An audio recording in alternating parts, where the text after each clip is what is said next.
नमस्कार। कार्यक्रम ग्लोबल टकमा यहाँहरूलाई स्वागत छ। म नारायण तिमल सेना। दर्शकहरू, केन्द्रको राजनीति एकातर्फ छ भने प्रदेशको राजनीति फेरि अर्कोतर्फ छ। विशेष गरेर मध्य प्रदेशमा सरकार टिकाउनको लागि नेकपा एमाले प्रतिपक्षी दल केन्द्रमा रहेको नेकपा एमाले फेरि जसपाका मुख्यमन्त्री विशेष गरेर सरोज कुमार यादवले विश्वासको मत लिनुपर्ने स्थिति बनाइदियो र बनाइसकेपछि अन्ततः फेरि गठबन्धनमा रहेका दल बाहेक नेकपा एमालेका सांसदहरूले पनि प्रदेश सांसदहरूले पनि विश्वासको मत दिए। मधेसमा जसपा नेतृत्वको सरकार टिक्यो र यता कोशी प्रदेश जुन नामकै विषयमा विवाद छ त्यही प्रदेशमा फेरि अहिले सरकार उथलपुथल हुने सम्भावना छ। केन्द्रको गठबन्धनमा रहेको जसपाले मत दिने आशामा र आफ्नो एमाले नेतृत्वको सरकार जोगाउनेमा कसरतमा नेकपा एमाले देखिन्छ। केन्द्रको गठबन्धनलाई हेर्दा र मध्य प्रदेशमा सरकार जोगाइदिइरहँदा जसपाले एमालेलाई समर्थन गर्छ कि केन्द्रको गठबन्धन अनुसारकै मुख्यमन्त्रीलाई सपोर्ट गर्छ, एउटा प्रश्न यहाँनिर आएको छ। र केन्द्रको राजनीति सँगसँगै उसले अहिले पछिल्लो समयमा काठमाडौँमा विधान अधिवेशन गर्दैछ जसपाले।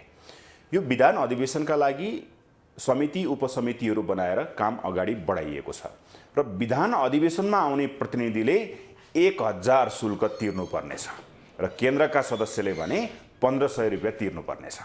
वास्तवमा जसपाको राजनीति, जसपाको अहिलेको उपस्थिति सरकारमा, प्रदेश सरकारमा र केन्द्रमा अहिलेको समग्र सिनारियोमा उसले यो राजनीतिलाई कसरी बुझेको छ र ऊ कसरी अगाडि बढ्दैछ, आज म समग्रतामा कुराकानी गर्नेछु। मसँग हुनुहुन्छ जनता समाजवादी पार्टीका केन्द्रीय सदस्य योगेन्द्र यादव।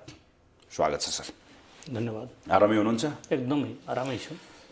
म तपाईहरुकै पहिला पार्टीकै विषयबाट जान चाहे। म विधान अधिवेशन गर्दै हुनुहुन्छ अरे, कहिले गर्दै हुनुहुन्छ? यसो छ, हाम्रो यो ग्लोबल टेलिभिजन मार्फत आम जनताले, आम श्रोता, आम दर्शकले हाम्रो संवाद सुन्दैछ। यहाँले जुन प्रकारका प्रश्न उठान गर्नुभयो, जनता समाजवादी पार्टी नेपालको एउटा राजनीतिक जीवनको सुरुवाती कालखण्डसम्म र अहिलेसम्मको कुरा गर्दा मधेसी जनअधिकार फोरम नेपाल हुँदै सङ्घीय समाजवादी पार्टी नेपालको एकता, त्यसपछि नयाँ शक्तिको पनि एकता, पछिल्लो कालखण्डमा राजपाको एकता पश्चातका जनता समाजवादी पार्टी नेपालले एउटा मूर्त पार्टीको रूपमा आफ्नो आकार बनाउँदैछ र यो प्रथम विधान अधिवेशन यो पार्टीको जीवन कालखण्डमा हुँदैछ। भन्नुपर्दा हामीले एउटा अनुभवसँगै पार्टीलाई एउटा सङ्गठित, सुव्यवस्थित र सैद्धान्तिक पार्टीको रूपमा, वैकल्पिक शक्तिको रूपमा, सोशलिस्ट डेमोक्रेटिक सोशलिस्ट पार्टीको रूपमा हामी आफूलाई उभ्याउँ र एउटा आम जनताको विकल्पको रूपमा जनता समाजवादी पार्टीलाई नेपालको राजनीतिक वृत्तमा कसरी हामी यसलाई चित्रण गर्न सक्छौँ या कसरी आशा भरोसाको केन्द्रको रूपमा स्थापित गर्न सक्छौँ भन्ने उद्देश्यका साथ हामीले समृद्धि, सुशासन, संघीयता र समाजवाद यो चारवटा सबको मूल ध्येयका साथ हामी आफ्नो प्रथम ऐतिहासिक विधान अधिवेशन यही असाढ 10, 11, 12 गते प्रज्ञा प्रतिष्ठानमा गर्दैछौँ। यो सम्भवतः मलाई लाग्छ विधान अधिवेशन थोरै पार्टीले गर्ने गरेका छ। पछिल्लो कालखण्डमा नेपालका नामजद भनौँ या एउटा राष्ट्रिय रूप लिएका पार्टीले गरेका छन्। ओके, त्यतातिर नजाऊ, मैले जसपाको कुरा गर्दैछु। तपाईँले अघि पृष्ठभूमिमा पनि भन्नुभयो कि मधेसी जनअधिकार फोरमबाट सुरुवात भएको यो पार्टी, यसको नेतृत्वले अहिले पहिलोपटक विधान अधिवेशन गर्दैछ। यो विधान अधिवेशन गर्नको पछाडिको रिजन भनेको पार्टी सशक्तिकरण के हो? म त्यही भन्दै थिएँ। म यसले कन्टिन्यू गरौँ। यो विधान अधिवेशनले मूलतः पार्टी सिद्धान्त त चल्ने हो, पार्टीको सङ्गठनात्मक संरचना, प्रस्तावना, उद्देश्य, नीति, कार्यदिशा, राष्ट्रिय अन्तर्राष्ट्रिय सवालमा के होला, यो समग्र समाविष्ट गरेर एउटा सम्मेलनबाट पार्टीको एउटा नीति, कानुन, जसरी नेपालको कानुनबाट, संविधानबाट देश चल्दो रहेछ त्यसले पार्टीको विधानबाट पार्टी सञ्चालन हुनुपर्छ। सैद्धान्तिक पार्टी, सङ्गठित पार्टी, व्यवस्थित पार्टी, एउटा खास लक्ष्य र उद्देश्य बोकेका सैद्धान्तिक पार्टीको परिकल्पना नै हामीले गरेका छौँ। भनेपछि त्यो सैद्धान्तिक र व्यवस्थित गराउनको लागि अहिलेसम्म तपाईँहरूले विधान अधिवेशन गर्नुभएको थिएन। गरेका छैनौँ हामीले। प्रथम विधान भनेको अब तपाईँहरू हामी केही परिवर्तित हुँदैछौँ है, हामी एकल नेतृत्व होइन, हामी विधानबाट चाहिँ केही सुधारेर अगाडि बढ्दैछौँ अरे, देश र जनताको लागि चाहिँ केही गर्दैछौँ भन्ने सन्देश दिन खोज्या हो। मैले त्यही कुरालाई फेरि कन्टिन्युटी के गर्न खोजेँ भने पछिल्लो मैले पृष्ठभूमि भने मधेसी जनअधिकार फोरम नेपाल हुँदै सङ्घीय समाजवादी पार्टी नेपाल निर्माणको कालखण्डमा कयौँ पार्टीसँग हामी एकता गऱ्यौँ, सहकार्य गऱ्यौँ, एकीकरण गऱ्यौँ। तथापि कतिपय सवालमा हाम्रो मतमतान्तरले फेरि हामी विभाजित भयौँ, एकबाट अर्को छुटिएर गयौँ। तर एउटा मूर्त र सङ्गठित पार्टी निर्माणको अभिप्राय र उद्देश्यका साथ विधान निर्माण गर्न लागेको हो।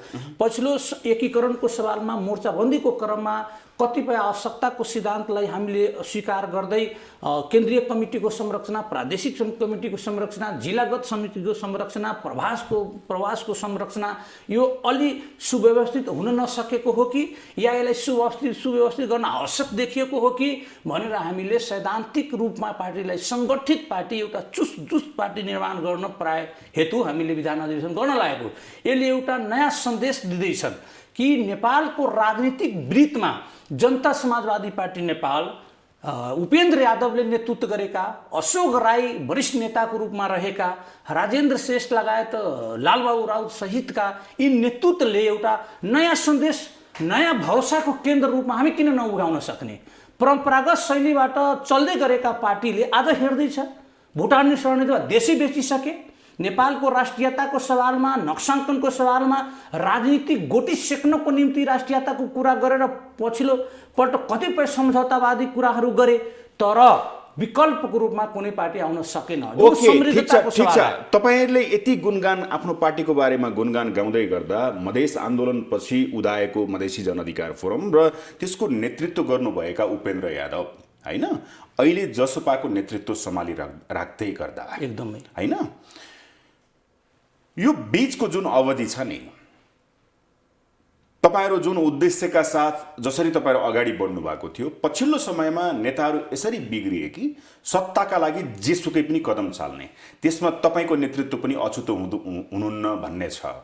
यसलाई केही चिर्ने सम्भावना छ यो अधिवेशनले? अब यसो छ, जुन प्रसङ्ग यहाँले उठान गर्नुभयो यसलाई सिरैबाट मैले नकार्न कोसिस गरेको छुइनँ। तथापि सत्यता पनि यसमा रहेनछ। हाम्रो सवालमा त हामी निर्माणाधीन पार्टी न हो, हाम्रो एउटा राजनीतिक इतिहास र समय कालखण्ड भने त अरूभन्दा थोरै रहेछ। हामी निर्माणको चरणमा छौँ। त्यसैको क्रममा त हामी विभिन्न पार्टीसँग सिद्धान्त मिल्नेसँग, विचार मिल्नेसँग या सङ्गठनात्मक स्वरूप विचार नमिल्नेसँग पनि हामी विचार नमिल्ने भन्दा पनि मोर्चाबन्दी गर्यौँ। जोसँग विचार नमिल्नेसँग त मोर्चा र एकता त सम्भवै हुँदैन। मैले भन्न खोजेको जसपा, अहिले पछिल्लो समयमा उदाएको जसपा होइन, मधेसी जनअधिकार फोरम र जसपासम्म आउँदाखेरिको जुन राजनीतिभित्रको तिग्डम भनिन्छ नि, टुटफुटको तिग्डम, यो पनि त अछुतो होइन नि त। यसले हामी धेरै ठुलो कुरा हामी मान्दैनौँ। यो सामान्य प्रक्रिया हो। राजनीतिको खेलमा या पार्टी निर्माणको क्रममा या राजनीति गरिरहँदा जुन हाम्रो भूगोल र संस्कृति र सामाजिक संरचना छन् या जुन हामी परिवेशमा यहाँको राजनीति गर्दैछौँ त्यसको निम्ति धेरै अनौठोपूर्ण कुरै होइन यो। हामी निर्माणको क्रममा कतिपय राम्रा कुराहरू आउँछन्, कतिपय नराम्रा कुराहरू बाहिरिन्छन्, सँगसँगै राम्रो बनाउँदै लक्ष्यका साथ हामी अगाडि बढ्यौँ। राम्रो के बन्यो, नराम्रो के भयो? राम्रो यो माइनेमा भने कि यो देश एउटा संघीयतामा गए, राम्रो यो माइनेमा गए कि यो देशका उपेक्षित जनजाति आदिवासीले एउटा आशाको रूपमा जनता समाजवादी पार्टीलाई हेरे। राम्रो के माइनेमा भने समावेशी समानुपातिको प्रतिनिधित्व हो। राम्रो यो माइनेमा भयो कि नागरिकताको सवालमा 22 लाख नेपाली नागरिकले वञ्चित हुन लागेको नागरिकता विधेयक राष्ट्रपतिज्यूबाट पारित भए पश्चात यहाँका कथित केही व्यक्तिवादीले त्यसलाई अल्पकालीनसम्म पुर्याइदिए सर्वोच्च अदालतमा। मेरो बुझाइमा तपाईँकै ग्लोबल टेलिभिजनमा त यो अल्पकालिक नागरिकता सम्बन्धी काम दीर्घकालीन होस्, यो दीर्घकालीन आदेशै होइन। नागरिकतामा मैले उपलब्धि गराउन खोजेको हो। यो संघीयताले पाएका समावेशिता पाए, समानुपातिक प्रतिनिधित्व पाए, नागरिकता विधेयक पारित गर्न लगाए, राज्यको हरेक अङ्गमा आरक्षण पाए, नामा पहिचानको आधारमा सङ्घर्ष गरे र कतिपय सवालमा हामी प्राप्ति पनि गऱ्यौँ। भन्दाखेरि यो देशका आदिवासी जनजाति मधेसी मुस्लिम खसियारले पनि राजको मूल ध्येयमा आफूलाई उभ्याउन सके। कागजमा प्राप्ति भयो, कसरी पर्खनुस् न, कागजमा प्राप्ति भयो, हजुर, व्यवहारमा प्राप्ति छैन। त्यसैको निम्ति हामी सङ्घर्ष गर्दैछौँ। सिद्धान्तता हामीले प्राप्त गरे, नेपालको कानुनमा समावेशी समानुपातिकताको कुरा आए, समानुपातिक प्रतिनिधित्वको कुरा आए, नागरिकता जस्तो जटिल विषयलाई राष्ट्रपतिजीले प्रमाणीकरण गर्नुभयो, सङ्घीयता गए। आज जनताले आफ्नो सरकार र सत्तालाई आफ्नै गाउँमा अनुभूति गरिरहेको छ। 7वटी प्रदेशीय संरचनामा गएको छ। तथापि यसलाई कतिपयले संहिता विरोधीले यो अवांछीय छ, वांछीय छैन भने व्याख्या गरिरहेछ। आफ्नो पर्सेप्सन होला, तर आम जनताको बुझाइ के रहेको छ भने यो देशमा जनता समाजवादी पार्टीले नयाँपन दियो। उपेन्द्र यादव नेतृत्वको जसपाले, अशोक राई सहितको जसपाले यो देशमा एउटा आशा र भरोसाको केन्द्रको रूपमा आफूलाई उभ्याउन सके र यो विधान अधिवेशनले अरू पार्टीको तुलनामा हामी पनि आफूलाई राजनीतिको खेलमा, राजनीतिको वृत्तमा समाजवाद, सुशासन, संघीयता र समृद्धिको निम्ति राजनीति मात्र होइन, राजनीति स्थिरता पश्चात यो देशमा आर्थिक जुन समस्या छन्, जुन समृद्धिको समस्या छन्, सामाजिक विभेदको समस्या छन्, जातीय विभेदको समस्या छन्, लैङ्गिक विभेदको समस्या छन्, धनी गरिबीको क्लास स्ट्रगल छन्, त्यसलाई अन्त गर्नको निम्ति जनता समाजवादी पार्टी नेपालले विधान अधिवेशन गर्दैछ। र त्यो विधान अधिवेशनको मूल स्पिरिट भनेको इन्क्लुसिभ सोसल डेमोक्रेटिकको रूपमा हामी जाने, प्रोफेसनल एन्ड इन्क्लुसिभ सोसल डेमोक्रेटिकको रूपमा यो पार्टीलाई आम जनताको बिचमा लग्ने।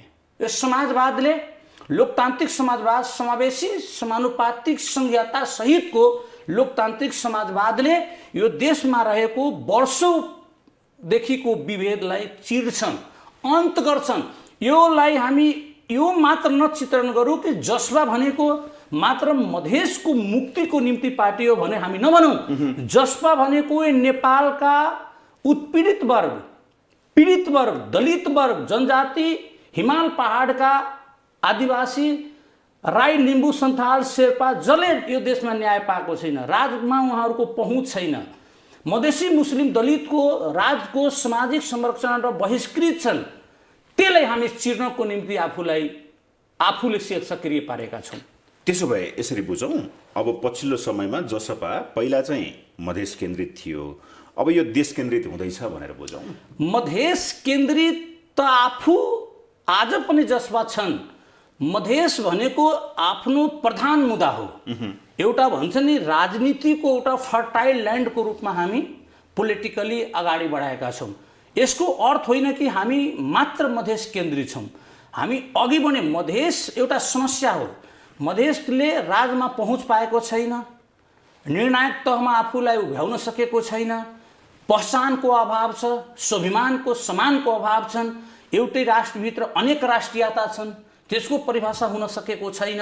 मधेसी हेप्ने देख्ने बित्तिकै हेप्ने, मुस्लिम देख्ने बित्तिकै हेप्ने, दलित देख्ने बित्तिकै छुवाछुतको व्यवहार गरिदिने, यो समग्र रूपको प्रधान समस्या छन्।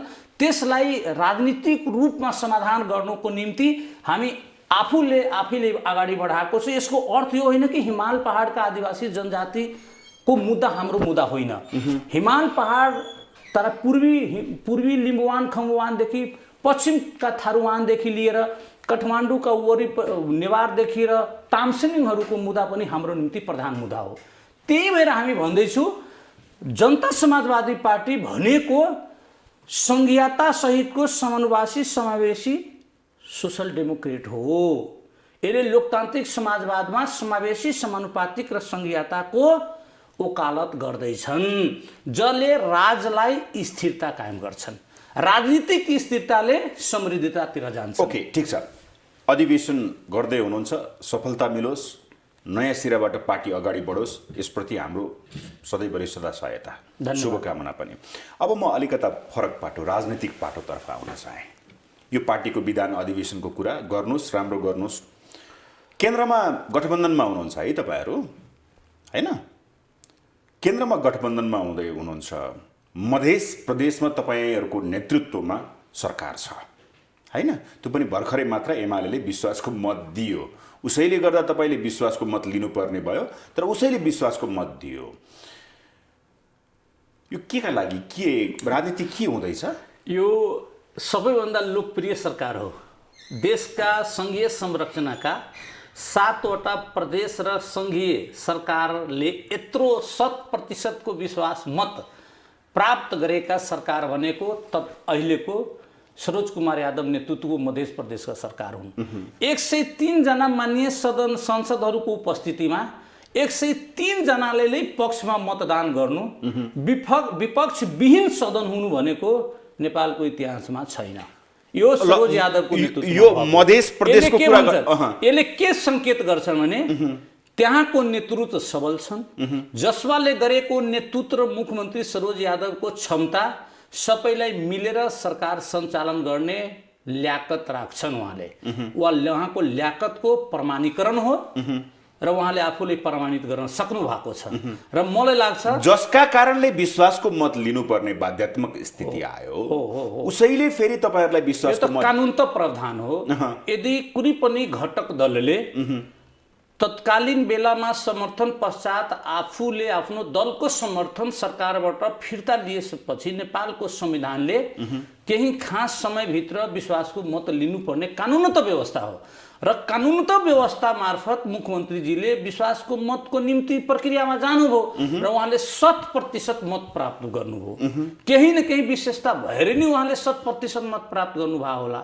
पछिल्लो बेलामा पनि 90% मत उहाँले प्राप्त गर्नुभएको थियो र यसपालि त 100% मत प्राप्त गर्नुभएको छ। यसलाई हामी हास्यास्पद भन्दा पनि एउटा गहन अध्ययन अनुसन्धानको विषय बनाउनु पर्छ। अब मध्य प्रदेशको समस्या सकियो, बग्नु 100% विश्वासको मत आयो, सकियो। सदन हो, सदन र राजनीतिक समस्या फरक कुरा। पर्खनुहोस् है, अब कोशीको कुरा छ। कोशीमा त यता एमाले तपाईहरुलाई सपोर्ट गरेको गठबन्धनमा त एमाले छैन, केन्द्रको गठबन्धनमा ऊ प्रतिपक्षी दल भएर बसेको छ, तपाईहरु त सत्तापक्षी दल। कोशीमा के गर्दै हुनुहुन्छ? सबैको चासो छ कि एमाले तपाईहरुलाई हेरेर बसिराखेको छ। अब तपाईहरु गठबन्धन, केन्द्रको गठबन्धनलाई जोगाउनुहुन्छ कि मधेसको सरकार जोगाइदिए बापत त्यसको चाहिँ चुक्ता गर्नुहुन्छ कि के छ स्थिति? यसो छ, यो मध्य प्रदेश र कोशीको सवाल आफूमा फरक विषय हो। मध्य प्रदेशमा नेकपा एमाले समर्थन गर्नु, यसको बदलामा कोशीमा जसवाले समर्थन गर्नु भनेको सम्बन्ध राख्दैन। म प्रश्न यहाँको माध्यमबाट, ग्लोबल टेलिभिजनको माध्यमबाट हामी भन्छौँ पार्टीको आधिकारिक लाइन छन्, त्यहाँ पहिचानको आन्दोलन हुँदैछन्। आन्दोलनकारीमाथि राज्यले गोली हानि कि हानिया हो, घाइते बनाए कि बनाया हो, दमन गरे कि गरे हो। लिम्बुवान खमुवान एउटा पहिचानको आधारित प्रदेश हो। त्यहाँको जनजातिको आफ्नै एउटा ऐतिहासिक पहिचान छन्, पृष्ठभूमि छन्। त्यसलाई मिचिएर नदीको नाममा कोशी प्रदेश राख्ने जुन एउटा प्रपञ्च गरियो र त्यहाँको पहिचानवादी र अधिकारवादी राजनीतिलाई दमन गर्ने जुन प्रकारका दुस्साहस गरिँदैछ त्यसप्रति जसपाको समर्थन छैन। जसपाले पहिचानधारी र ऐतिहासिक पृष्ठभूमि बोकेका आदिवासी जनजातिको पक्षधर छन् र त्यससँग यो मधेसको सवालको बदलामा त्यहाँ हामीले उहाँलाई सरकार जोगाइदिने भने पार्टीको आधिकारिक निर्णय र नीति पनि छैन। हामीले प्रष्टताका साथ पार्टीले आफ्नो आधिकारिक लाइन प्रश्न पारेको छ यहाँको सञ्चार माध्यमद्वारा कि पहिचानवादीको आन्दोलनलाई दमन गर्ने काम बन्द होस्, पहिचानको आधारमा कोशीको नामाकरणमाथि पुनर्विचार होस् र पुनर्नामाकरण होस्। यो पेलेर गोलीको बलमा दमन गरेर पहिचानलाई मिटाउने खालका कुनै पनि आन्दोलनप्रति हाम्रो सहकार्य र समर्थन हुँदैन। मेरो प्रश्न कहाँनिर हो भने कोशी प्रदेश सरकारलाई जसपाले मत दिन्छ कि दिँदैन? हैन, हाम्रो पहिचानधर पार्टीको सवाललाई पहिचानवादीहरूको अहिले जारी आन्दोलनलाई सम्बोधन गर्ने घटक र दलले आफ्नो उदारवादी नीति लिएर आए, त्यसप्रति पार्टीले सोच्न सकिने स्थिति हुन सक्छन्। तथापि केन्द्रीय मोर्चाको जुन नीति छ त्यो मोर्चाकै नीतिमा जसपा समाजवादी, जनता समाजवादी पार्टी अहिले पनि छन्। अहिले प्रचण्ड नेतृत्वको सरकार छन्। यो हाम्रो गठबन्धन छन् अहिले नेपाली काङ्ग्रेस सहितको। यो गठबन्धनको पक्षमा जनता समाजवादी पार्टी अहिले पनि छन्। तर विश्वासिलो छैन भन्छन् कि। अब यो जसपा। राजनीतिमा जसपा मात्र अविश्वासिलो हो भने हाम्रो कुनै ट्याग दिएर कहाँ हामीले लिने हो र? मङ्सिर 4 भन्दा अगाडि गठबन्धनमा रहेको जसपा मङ्सिर चुनावभन्दा अगाडि बालकोट पुग्यो, बालकोटबाट अलिअलि आयो, फेरि यतातिर आयो बालुवाटारमा, होइन? पर्खनुहोस् न, मेरो प्रश्न सुन्नुहोस् न। मधेसमा पनि त्यही भयो। अब यो कोशीमा पनि विश्वास छैन जसपाको दिन सक्छ भनेर गठबन्धनले राप्रपा ताकेर बसेको छ, एमाले तपाईँहरूलाई ताकेर बसिराखेको छ। भनेको तपाईँहरूमा त स्थिरता छैन, अहिले चञ्चले स्वभाव छ भन्छ अहिले पनि यहाँले भन्दै कसले हामीलाई के दिन्छ भन्ने कुरा यसको पछाडि नजाउँ। राजनीतिमा यो अव्याख्या हुने गरिन्छ पनि, गर्छन् पनि, यो धेरै ठुलो कुरा होइन। तर याद गर्नुहोस् नेपालको राजनीतिक वृत्तान्तमा जसपा मात्र चञ्चले स्वभाव हो कि नेकपा एमाले पनि हो र? नेकपा एमाले त कुनै बेला काङ्ग्रेस र नेकपा एमालेको गठजोडमा सरकार चलेको होइन र? काङ्ग्रेस र कम्युनिस्टहरूको एकतामा सरकार चलेको होइन र? सत्ताको भागभण्डा भएको होइन र? गठबन्धनले हेप्यो भनेर हिँड्ने तपाईँहरू नै होइन र? संघीयता पक्षधर कम्युनिस्टहरूले संघीयता विपक्षका राजावादीसँग सहकार्य गरे होइन र? तपाईँहरू अनि सुन्नु, संघीयता विरोधी यो रवि लामेछानेसँग छिराउने फेरि फर्काउने यो कुराहरूको नटखट्टे स्वभाव भनेको हामीसँग मात्र हो र? जसपासँगै हो र? म त्यहाँ तपाईँ नै भनिदिनुहोस्। नयाँ आएकासँग कुरा, तपाईँहरू त पुरानो हो नि त, 62-63 पछि उदाको। पर्खाउनुहोस् न, गाउँघरतिर भन्छन् नि लिसिने स्वभाव भन्छन् नि, लिसिने के भनेको जहाँ पनि जहाँ अपर्च्युनिटी आउँछ त्यहाँ ट्याप। पार्टीको एकल कुरा म भन्छु, साब निचोरमा पार्टी न जनता समाजवादी पार्टीको विज्ञान र दर्शन यो भनेको कोहीसँग मेरो निम्ति न कोही मेरो मित्र हो, न मेरो निम्ति कोही मेरो दुश्मन हो। जसले हाम्रो मुद्दालाई नजिकबाट हेर्छन्, हाम्रो मुद्दालाई सम्बोधन गर्ने उदारवादी नीति लिन्छन्, साझा बिन्दुमा उहाँसँग काम गर्न हामी तयार छौँ।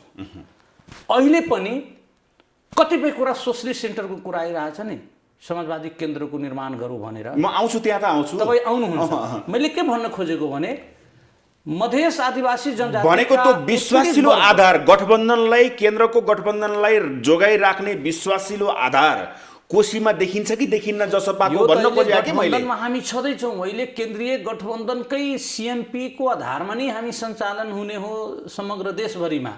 तर कोशीको सम्बन्ध मधेससँग एक अर्कासँग महत्त्व राख्दैन। मधेसको सवाल आफूमा फरक छन्, कोशीको सवाल अर्कापट्टिको छन्। कोशीमा मधेसमा जसपाको सरकार जोगाइदिए बापत होइन, यो जोगाइदिने भन्दा हामी त अपार बहुमत छौँ, कसले गिराइदिने र जोगाइदिने हो र? हामी त 103 मा 103 जनाले हामीलाई दिएको हो र। तपाईँलाई मैले बताउँ, पुसको 10 सम्झिनुहुन्छ तपाईँ? एकदमै सम्झिरहेको। अनि पुसको 26 सम्झिनुहुन्छ? एकदमै सम्झिरहेको छु। त्यस्तै भएको त होइन? अरे हुन्छ नि, राजनीतिमा त हरेक कुराको सम्भवता हुन्छ नि त। त्यो भनेको त एउटा क्रियाशीलता हो। राजनीति भनेको क्रियाशीलता मात्र होइन नि त, राजनीति भनेको एक प्रकारको व्यवस्थापन पनि हो। यो हामी सक्रियता छौँ, डिबेट गरिरहेको छौँ, तर पार्लियामेन्टमा त व्यवस्थापन हुन्छ, गणितीय व्यवस्थापन हुन्छन्। त्यहाँ गणितीय व्यवस्थापनमा कोशीमा के हुन्छ जसपाको? कोशीमा हाम्रो पहिचानवादीको पक्षमा हामी छौँ। पार्टीले अर्को लाइन आउन्जेलसम्म हामी यसमा अडिग छौँ। पहिचानवादीले गरिरहेको भनेको मधेसमा एमाले समर्थन गर्दै गर्दा कोशी प्रदेशमा जसपाले एमालेको सरकारलाई समर्थन गर्ने सम्भावना छैन। त्यसो भए यो मधेस प्रदेशको समर्थनसँग कोशीको कुनै सम्बन्ध छैन एमालेको। यसको बदलामा त्यहाँ हामी समर्थन गरिदिने, जोगाइदिने भने कुनै प्रश्ननीति पनि छैन। अहिले पहिचानवादी पक्षधरले आन्दोलन गरिरहेको छ। हामीले प्रेस विज्ञप्ति मार्फत हाम्रो राष्ट्रिय अध्यक्षले आफ्नो विभिन्न छापामा यो छापाहरूमा उहाँको प्रष्टता आइसकेको छन्। पहिचानको पक्षमा नामाकरण हुनुपर्छन्, त्यो ऐतिहासिक पृष्ठभूमि हो, आवश्यकता पनि हो र नेपालको संविधान पहिचान र समर्थको आधारमा पनि भनेको छ। तर सामर्थ्यभन्दा सँगसँगै पहिचानले पनि महत्त्व दिनुपर्छ र पहिचानको विरोधमा गर्ने कुनै पनि क्रियाप्रति हाम्रो समर्थन रहँदैन। भनेपछि कोशीमा चाहिँ जसपाको समर्थन रहँदैन एमालेको सरकार। रहन्छ कि रहँदैन भन्ने कुरा पार्टीले अब निर्णय गर्ने हो, तर पहिचानको पक्षमा हामी छौँ। अहिले पछिल्लो समयमा हेर्दाखेरि मधेस प्रदेशसँग कोशी जोड्दाखेरि चाहिँ जुन शङ्का लागेको प्रश्नलाई मैले क्लियर हुन खोजेको, ठिक छ। आम जनतालाई चासो पनि छ र एमालेका नेताहरू पनि हेरिराख्नु भयो होला, तपाईँ पनि केन्द्रीय कार्यकारिणी सदस्य हो पार्टीको। कोशीमा चाहिँ एमालेको सरकार जोगाउनलाई जसपाले सहयोग गर्दैन, त्यसो भए प्रश्न बताउनुहोस् त। यो अहिलेसम्म पार्टीको आधिकारिक लाइन भनेको पहिचानको पक्षमा हो। पहिचानवादीले आन्दोलन गरिरहेको पक्षमा छौँ। राज्यले पुनर्विचार गर्नुपर्छन्।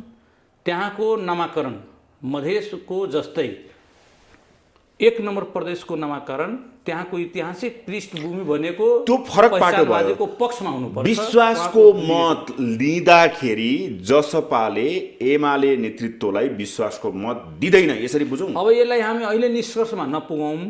पार्टीले आधिकारिक रूपमा समय सापेक्ष निर्णय गर्लान्, तर अहिलेको अडान, अहिलेको यहाँसँग संवाद गरिरहँदा पहिचानवादीले गरिरहेको आन्दोलनप्रति हाम्रो एकबद्धता छ। अब यो भन्दै गर्दा मङ्सिर 4 को निर्वाचनमा एमालेसँग गठबन्धन गरेर तपाईँहरू निर्वाचन लड्नुभयो। त्यहाँ एउटा क्रेडिट छ, मधेस सरकार बनाउने बेलामा विश्वासको मत पायो, फेरि विश्वासको मत थुतिसकेपछि विश्वासको मत फेरि दिएको अवस्था छ पुस 10 पछि। र अहिलेको अवस्थामा अस्ति भर्खरै जो सरोज कुमार यादव मुख्यमन्त्री, विश्वास तपाईँले भन्नुभयो 100% विश्वासको मत भनेको एमालेको सपोर्ट मङ्सिर 4 पछि, त्यसपछिको र अहिले आउँदाखेरि र अहिले गठबन्धन केन्द्रमा जुन गठबन्धन छ, त्यो गठबन्धनका सरकारहरू जुन जसरी भइरहेका छन्, कोशीमा त एउटा जोगिएर बसेको छ एमालेको सरकार, त्यसलाई विश्वासको मत दिने कि नदिने भन्ने कुरा हो। यहाँको प्रश्न बारम्बार रिपिट भइरहेको छ। हामीले आधिकारिक लाइनमा अहिले पार्टीले समय सापेक्ष पनि निर्णय गर्ने परिस्थिति आइरहेका हुन्छन्। औपचारिक लाइन भनेको हाम्रो अहिले पहिचान पक्षधरको पक्षमा हामी छौँ। केन्द्रमा हाम्रो गठबन्धन छन्, त्यो गठबन्धनको निरन्तरता देशभरिमा हो। त्यसको केही सिएमपीहरू छन्, शीर्ष नेतृत्वले सिएमपीमा काम गर्दैछन्।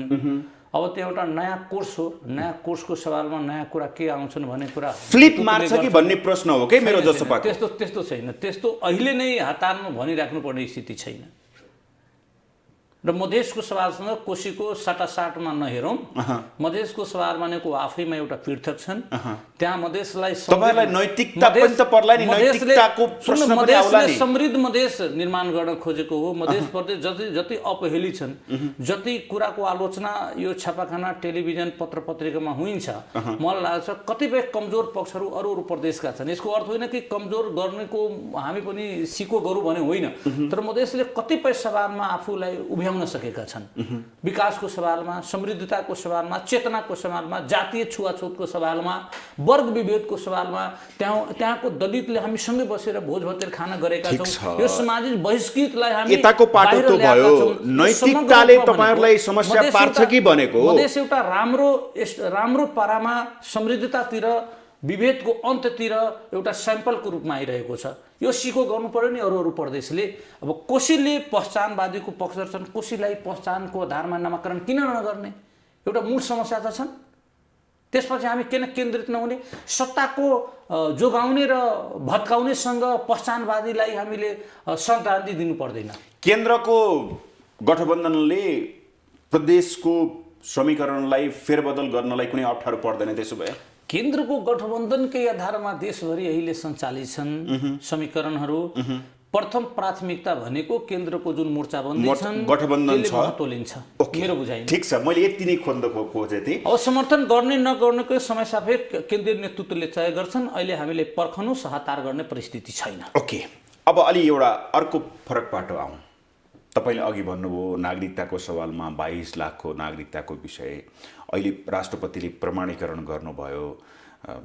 मलाई लाग्छ झापा र केही ठाउँमा केही व्यक्तिहरूले नागरिकता प्राप्त गरे, तर सर्वोच्चको आदेशले फेरि त्यसलाई थन्काइदिएको अवस्था छ। यसलाई तपाईँले कसरी बुझ्नुहुन्छ? यो यसो छ, म अघि पनि यहाँ विनम्रतापूर्वक हाम्रो संवाद आम जनता सुन्दैछ, हेर्दैछ। देशमा राजनीतिक स्थिरता पश्चात समृद्धि आउँछ। आज देश आर्थिक सङ्कटमा गइरहेको छ। आज हाहाकार छन्। यो जनताले कसरी बाँच्ने, आर्थिक तङ्गी छन् भन्नुपर्दा राजनीति स्थिरता पश्चात समृद्धि हुन्छन्। समृद्धि भनेको आर्थिक रूपले हामी बलियो हुनु, सामाजिक रूपले हामीले बलियो हुनु। यो समग्र रूपको तबसम्म मात्र सम्भव छ जबसम्म विभेद रहित समाजको निर्माणको परिकल्पनाको मूर्तता पाउँछन्। नागरिकले, एउटै देशका नागरिकले आफ्नै देशमा नागरिक हुन नपाउनु, गैर नागरिक भएर बाँच्नु, एउटा आमा बुवाले प्राप्त गरेको नागरिकताको आधारमा उसले नागरिकता नपाउनु, यो हाम्रो निम्ति कस्तो प्रकारका हामी राष्ट्रियताको व्याख्या गरिरहेका छौँ। जब नागरिकताको सवाल आउँछ भने देशभरिका कथित राष्ट्रवादीहरूले एकदमै कानुनको बाटो खोजेर अल्पकालीन आदेश पनि दिन लगाए। यो अल्पकालीन नागरिकता सम्बन्धीको आदेश दीर्घकालीन नहोस्, राष्ट्रको हितमा होइन। यो अल्पकालीन सधैँभरिको लागि खारिज भएर जसरी 2063 को संविधानले नागरिकता सम्बन्धी बनेको विधेयकलाई महामहिम राष्ट्रपतिज्यूले प्रमाणीकरण गर्नुभयो, यो कानुनको बाटोबाट छेकेर आफ्नै देशका नागरिकलाई गैर नागरिक अनागरिकको रूपमा हामी व्याख्या नगरौँ, यो राष्ट्रको हित होइन। त्यही भएर मलाई विश्वास छ सम्मानित सर्वोच्च अदालतले यो अल्पकालीन आदेशलाई खारिज गर्छन् र यो देशका सच्चा नागरिकले नागरिकता पाउँछ। हामी सच्चा नागरिकको पक्षमा छौँ। फेरि यो नभन्नु होला कि नकली नागरिकले नागरिकता पाओस् भनेर। हाम्रो प्रश्न हुनुहोस्, अब बाटो खुल्छ कसरी? बाटो खुल्छ नि। सम्मानित इतिहासलाई हेर्ने हो भने, विगतलाई हेर्ने हो भने नागरिकता विधेयक प्रमाणीकरण गर्न, पास गर्न, चाहे त्यो अध्यादेश मार्फत होस्, चाहे त्यो विधेयक मार्फत होस्, लिएर आएका जति पनि यो नागरिकता सम्बन्धी विषयहरू छन्, नागरिकता दिने सवालको विषय जसरी अड्किरहेको छ नि, कानुनी बाटोबाट अड्किरहेको छ नि, अहिले पनि अड्कियो। तपाईँहरू त खुसी हुनुहुन्थ्यो नागरिकता पाउने भए, तपाईँहरू मात्रै होइन, जनताहरू खुसी थिए जसले पाएका थिएनन् नागरिकता, तर रोकियो नि त। अब यो खुल्छ कसरी? खुल्छन्, सम्मानित अदालतले खुल्छन्। सर्वोच्च अदालतले अबको पेशी 3 गते छन्, यो लम्ब्याउनु भएन। मेरो विनम्रतापूर्वक आग्रह, सम्मानित अदालतले गरेका गतिविधिप्रति हाम्रो कुनै प्रश्न छैन, हामी स्वीकार गर्छौँ। तर यो अल्पकालीन अन्तरिम आदेश हो, दीर्घकालीन बनाउनु हुँदैन। यो लम्ब्याएर पेशीलाई यो टार्या यसले के गर्छ भने एउटा शङ्का उत्पन्न हुन थालेका छन्। आज देशका नागरिकता नपाएका नेपाली दाजुभाइ दिदीबहिनीले माइतीघर मण्डलामा धर्नामा बसेका छन्, 24 घण्टा धर्नामा छन्, भुखा पेट छन्। झापा, तपाईँले प्रसङ्ग उठाउनु भयो, यो मधेसको सिरा सप्तरी रौतहट मात्र किन, झापामा लाम लागेर बसेका छन्। कैलाली कञ्चनपुरमा मान्छे लाम लागेर बसेका थियो नि अस्तिको खुल्दाखेरि। अनि भन्नुपर्दा यो नागरिकताको सवाल मात्र मधेससँग किन जोडिन्छ, मलाई त यही बुझ्न गाह्रो भइरहेको छ। तर हामीले बुझे अनुसार तपाईँले अघि ठ्याक्कै भन्नुभयो नि, जब नागरिकताको विषय आउँछ मधेसलाई जोडिन्छ। किन? पर्खनुहोस् न, अहिले राजनीतिक वृत्तमा त्यसरी जोड्ने चलन थियो। अहिले पछिल्लो समयमा मान्छेहरू अलिकता सचेत भए। नागरिकता समस्या भनेको मधेसको मात्रै होइन, पहाडको पनि हो, एकदमै हो। तर हुँदै पनि यो खालको राजनीति, कानुनी बाटोको राजनीति किन हुन्छ भन्न खोजे कि? अब यसो चाहिँ यहाँलाई सर्वविदित छ, मधेसको सवालमा अलि बढी शङ्का गरिन्छ। तर 1-2वटा कुरा यहाँको संवाद मार्फत हामीले भन्न लागेको छ। आखिर यो मधेसका भूगोलमा बस्नेहरूले त राष्ट्रियताप्रति प्रश्न जुन उठाइन्छ या देशको माया स्नेहप्रति जुन प्रकारका आशंकाहरू उब्जिन्छन्, त्यो एउटा माइन्ड सेटअप हो। त्यसलाई हामी चिर्न सक्नुपर्छ। नाङ्गै खुट्टा र बिना हतियारका खुला सीमालाई त यही मधेसी धोती कुर्ता गम्छावालाले नै रक्षा गरेको हो। नेपाली सेनाले गरे हो र? त्यहाँ पोस्टिङ छ र?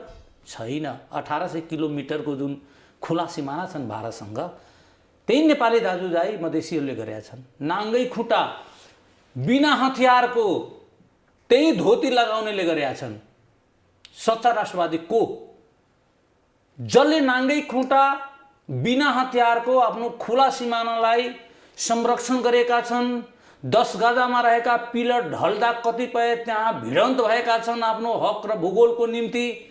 त्यसप्रति पनि प्रश्न उठाउने देश कहाँ जाँदैछ? थोरै कल्पना गरौँ। यसको अर्थ हो हामी भन्दैनौँ कि नागरिकता गैर नेपालीलाई दिनुपर्छ भने हामी पक्षमा छैनौँ।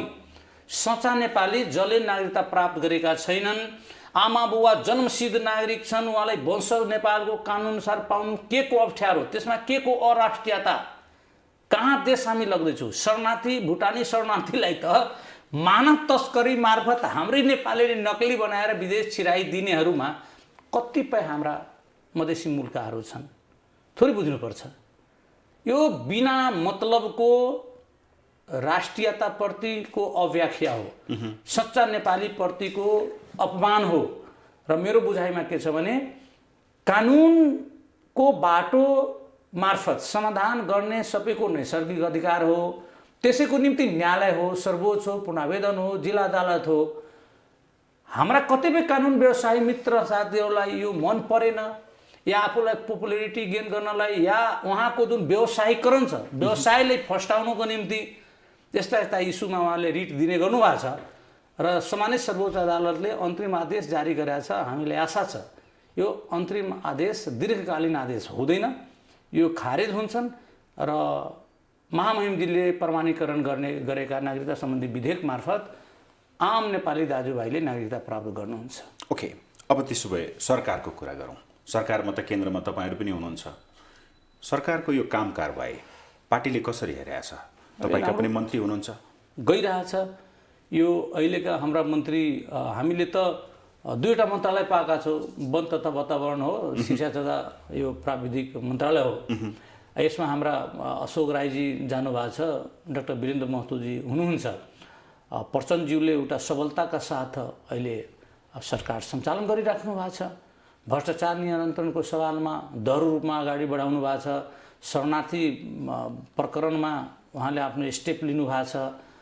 अरू कतिपय सवालमा भ्रष्टाचार नियन्त्रण गर्नको निम्ति उहाँले एउटा दृढ इच्छाका साथ अगाडि बढ्दै हुनुहुन्छ। मेरो बुझाइमा अहिलेको सरकार एउटा सबल सरकारको रूपमा अगाडि बढ्दैछ। हामी त्यसको एउटा पार्ट हौँ, हामी पनि सहयोग गरिरहेछौँ। सरकार चल्दैछ। फेरि अहिले त जनमत पार्टीलाई फेरि सरकारमा ल्याउन खोज्नु भएको छ अरे। अब त्यसलाई अप्ठ्यारो हो? जसपाको के अप्ठ्यारो होला? कोही आउँदैमा जसपाको कुनै अप्ठ्यारो छैन। जनमत पार्टीलाई जसपाले कसरी हेरेको छ? हामी सबै पार्टीलाई पार्टीको विधान्त समान दूरी र समान मित्रताको हिसाबमा हेरेका छौँ। कोही हाम्रो निम्ति थाई दुश्मन या थाई मित्र होइन।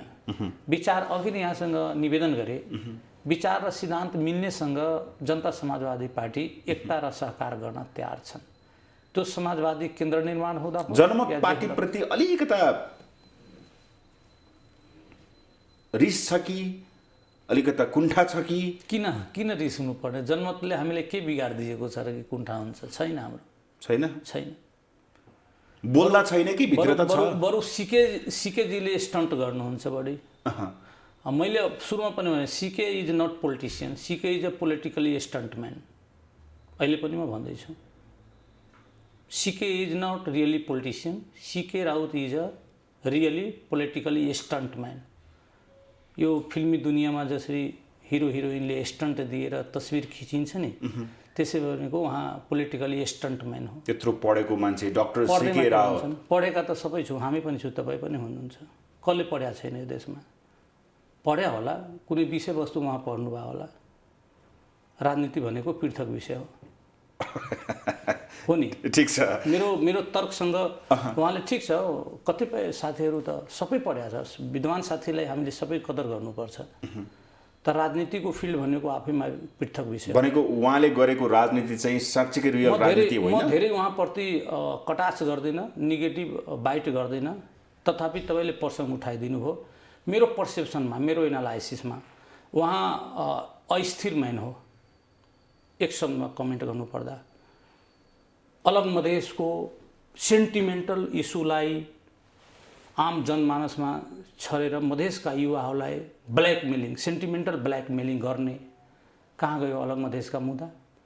कहाँ गयो उहाँको स्वराजका मुद्दा?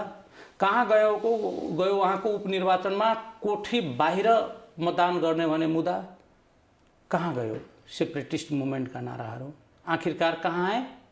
यही मूलधारमा आए, जुन धारमा आज सबै राजनीति गर्दैछ। त्यसले हामी के भने पोलिटिकल स्टन्ट नभन्ने त के भन्ने? ओके, ठिक छ। होइन, महिनै पछि वर्षै पछि आफ्नो विचार र दस्तावेजलाई परिवर्तन गर्ने र मधेसका युवाहरूलाई ब्ल्याकमेलिङ गर्ने, इमोसनल ब्ल्याकमेलिङ है। अलग राज देश बनाइदिन्छु। जसपाले कहिले पनि भनेन मधेस अलग देश हुन्छ भनेर। जसपाले मेरो कुराहरूमा ध्यान दिनुहोला, जसपाले जहिले पनि संघीयता र विकेन्द्रीकृत व्यवस्थाको वकालत गरे, समानुपातिक समावेशी प्रतिनिधित्वको सवाल गरे, पृथकतावादको आन्दोलनको कहिले पनि समर्थन र दस्तावेजीकरण जसपा नेपालले गरेन।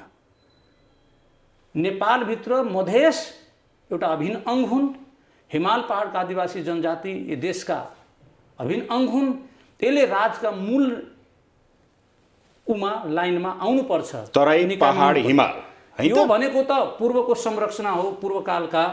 तर त्यो कालकै कुरामा व्याख्या गर्नु भने मधेस पनि आफैमा एउटा विशेषता बोकेका भूगोल हो। र हामी अखण्ड नेपालका सहित राजनीति गर्दैछौँ है, खण्डित नेपाल होइन। मेरो कुरामा तपाईँले ध्यान दिइराख्नु भयो होला। हामी खण्डित नेपालको परिकल्पना गरेका छैनौँ।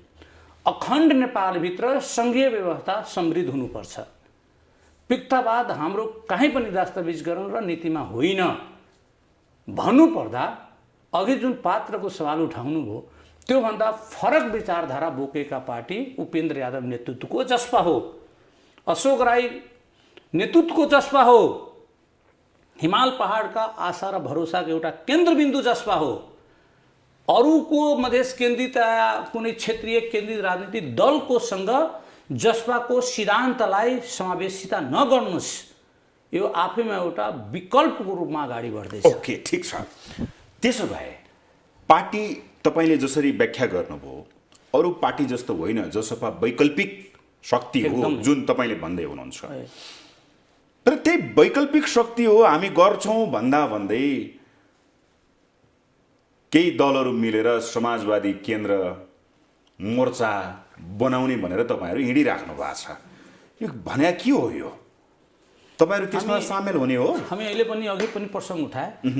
यो असाढ 10, 11, 12 गते जुन हाम्रो विधान अधिवेशन हुँदैछ प्रज्ञा प्रतिष्ठानमा, त्यसको प्रस्तावनादेखि लिएर विधानको मसौदा हाम्रो आउँदैछ। त्यो विधानको मसौदा पहिला सबैले अध्ययन गरे पछाडि त्यसमा छलफल हुन्छन्, त्यसमा केही सुझावहरू आउँछन्, अन्ततः पारित हुन्छ। त्यो विधानले हामी पार्टी सञ्चालन गर्ने हो। विधानको मसौदामा सिधै तौरमा हामीले भनेका छौँ, पछिल्लो पनि विधानमा एकीकृत पार्टी हुँदा पनि, सङ्घीय समाजवादी पार्टी हुँदा पनि, नयाँ शक्ति हुँदा, राजपा हुँदा, यो सङ्घीय समाजवादी फोरम हुँदा र सङ्घीय समाजवादी पार्टी नेपाल अहिले पछिको जनता समाजवादी पार्टी नेपाल हुँदा हामी सोसल डेमोक्रेसीलाई महत्त्वको साथ आफ्नो दस्तावेजमा बहसका विषय बनाएका छौँ। Inclusive social democracy. तपाईँले त्यो अघि भनिसक्नुभयो। मैले के भन्न खोजेको भने समाजवादी मोर्चाको जुन कुरा हो, सोसलिस्ट सेन्टरको कुरा यहाँ उठान गर्नुभयो। हामी विचार मिल्नेसँग हामी त छँदैछौँ सोसलिस्ट। हामी सोसलिस्ट भनेको हाम्रो पार्टीको प्रिएम्बल्समै हो। हामी त्यही ग्राउन्डमा त्यही बेसमा काम गर्दैछौँ भन्दाखेरि यो विचार मिल्नेसँग हामी किन मोर्चाबन्दी गर्न सक्दैनौँ? गर्न सक्छौँ। सोसलिस्ट सेन्टर भएर यदि आउँछन् भने यो देशका कम्युनिस्ट र काङ्ग्रेसले एउटा समाजवादी केन्द्रको परिकल्पना सहित अगाडि बढ्छ भने जनता समाजवादी पार्टी नेपाल पनि सहकार गर्न तयार हुन सक्छ। तपाईँहरू माओवादीसँग अलि नजिक हो। यो देशमा कोसँग को नजिक छ भने व्याख्या तपाईँ नै गरिदिनुहोस्। हामीलाई मात्र किन, कोसँग नजिक छैन र? जसपा मात्र माओवादीसँग नजिक छ र? एमाले पासा फ्याले होइन प्रचण्डलाई? माओवादी काङ्ग्रेसले त अहिले उहाँलाई नेतृत्व स्वीकार गरेका छन्। कसलाई भन्नुहुन्छ कोसँग को नजिक छ? त्यसो भए त्यो समाजवादी मोर्चामा जसपा, नेकपा एस र माओवादी मात्रै अटाउँछन् कि अरू पनि अटाउँछन्? म अघि यहाँलाई विनम्रतापूर्वक आग्रह गरेँ, जो हाम्रो विचार मिल्छन् उसँग पार्टी खुला राखेका छन्। अब को अटाउँछ भने त्यो त पछि बहसको विषय हो। पुष्पकमल दाहाल प्रधानमन्त्री भन्दै हुनुहुन्छ, छिट्टै मोर्चा बन्दैछ। ठिकै छ, पुष्पकमल दाहाल प्रधानमन्त्री जो हुनुहुन्छ उहाँ पार्टीका मोर्चाकै शीर्ष नेता हुनुहुन्छ, देशकै नेता। तपाईँको अध्यक्षले के भन्नुभएको छ भन्न खोजे? हाम्रो अध्यक्षको आधिकारिक लाइन हो, विचार र सिद्धान्त मिल्नेसँग सहकार र मोर्चा गर्न सकिन्छ। खुल्ला छ, बाटो खुला छ। फलानुसँग गर्नुपर्छ, फलानुसँग गर्नै हुँदैन भने छैन। अब यो कहिले हुन्छ त यो मोर्चा? मोर्चाको कुराहरू आइरहेको छ, हामी पनि समाचारमा सुन्यौँ। तपाईँहरू त जनता समाजवादी पार्टी, हामी विधान अधिवेशनमा अहिले केन्द्रित छौँ। अरू दलका नेताहरूले बोलेको रहेछ, समाचारमा सुनियो, पढियो। पहलकदमी हुन्छ भने हामी समाजवादी सोसलिस्ट विचारधाराभन्दा बाहिर छैनौँ। हामी सोसल डेमोक्रेट हो। हामी सहकारी गर्छौँ। हाम्रो लागि त खुल्ला छ। हामी त्यो केन्द्रमा समावेश हुन्छौँ। यदि हाम्रो विचार र नीतिलाई मिल्ने खाले एजेन्डा आउँछन् या सीएमपी बन्छन् भने जनता समाजवादी पार्टी सोसलिस्ट सेन्टर निर्माणको बाधक बन्दैन। धेरै धेरै धन्यवाद छ सर, आइदिनु भयो। धन्यवाद यहाँलाई, धन्यवाद। उहाँ हुनुहुन्थ्यो जनता समाजवादी पार्टीका केन्द्रीय सदस्य योगेन्द्र यादव। हवस् त, आजको लागि कार्यक्रम ग्लोबल टक यति नै। सम्पूर्ण टिमसहित मलाई पनि आज्ञा दिनुहोस्। नमस्ते।